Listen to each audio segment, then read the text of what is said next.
Bum bum bum bum bum bum bum bum bum bum bum bum. The Peter Dislike Show.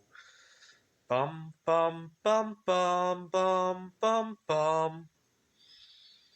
So I don't think I need to tell you guys how much car insurance rates have been hyperinflating ever since the beginning of the pandemic. It's actually doubly insulting for me because my last accident was in August of 2016. I used to have a bad habit of distracted driving, not with texting, believe it or not, but I would daydream while I would be driving. I would be driving and thinking about what I'm going to say to the boss next when I get to work, or thinking about other problems in my life. And I still have a problem with doing that. And I got into an accident. I was daydreaming. Next thing I knew, cars in front of me were slowing down. Kind of reminds me of the scene in Dumb and Dumber where Lloyd gets completely lost about this girl he was fantasizing about. Right?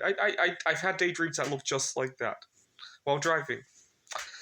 And that accident had just aged off to my report. Actually, it's kind of funny why I now pay my insurance bills every August and every February. What had happened was the accident had turned 3 years old in August of 2019. And on the very day of the anniversary, I switched my car insurance to get a better rate. And so the artifact of that is that now I'm reminded by the anniversary every year for going on 5 years now. And just as I start getting the lower rates, the pandemic happens. And so I only enjoyed like a year of that. And it's just really insulting. I got to pull up that insurance bill of how much I paid that August of 2019. And then I paid another one in February of 2020. And that was it. And then it started to hyperinflate again. And now I pay more than I did even before the accident. And when I got the bill, I was talking to a colleague of mine. No, not a colleague, a friend of mine from church, and I discovered that he and his wife pay less to insure two cars than I do to one, just because they're married, and same similar age bracket. In fact, his last car accident was more recent than mine. They're both old enough to age off of the account, but still, and that was a big catalyst for why I returned to the dating world. You got to remember, August of 2024, it was really hot. It was 110, 120 degrees here in the Phoenix area. I was all alone. I had gotten COVID 19. Then I got lead poisoning from working with something. And then the car insurance bill came. The whole complex just became too much for me. I got lost. And I felt like I was going to die. I really did. I mentally died that whole summer. Uh, and I can't even think about this past summer anymore. The only thing positive about the summer was that I buried my head in my work at the community colleges where I teach, and I churned out a lot of art because I was trying to hide from. But the more I did that, the more lost I became. So it was a weird spiral of my social life going to shit while I churn out all of this art and all of the good reviews at the community college. We should make a movie about that. I don't know if there's a concept to describe that where you're hiding from something and you work yourself out of control, right?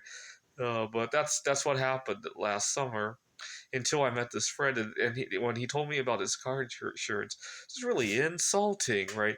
Well, all the expense, all of the costs that already go into being single, having to pay your own way.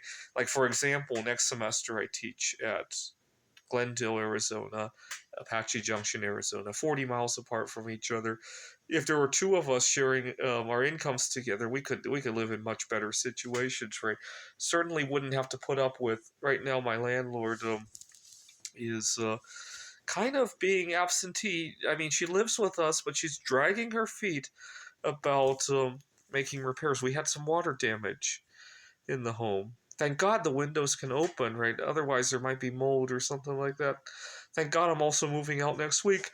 But dragging her feet and taking her sweet old time. And actually, I'll never forget this, but it was Thanksgiving night, November 28th. She had the audacity to ask me if I could pay my rent early. She had just had to pay all these insurance deductibles.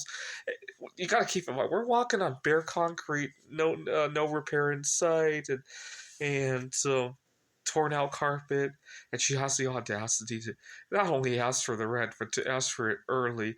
I had just come home from a really beautiful date on Thanksgiving night. I didn't want to ruin the chemistry of how I was feeling, so I gave it to her. But I kind of marked it off as I got to be careful with her when I check out of the apartment.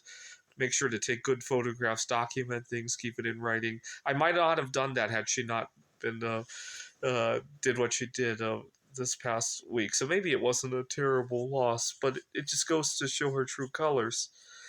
And unfortunately, not having that second person in my life to share our expenses kind of forces a lot of that crap onto me, right? That's why a lot of people were chiding me over the me offering a reward for somebody to set me up on a blind date. But you know what?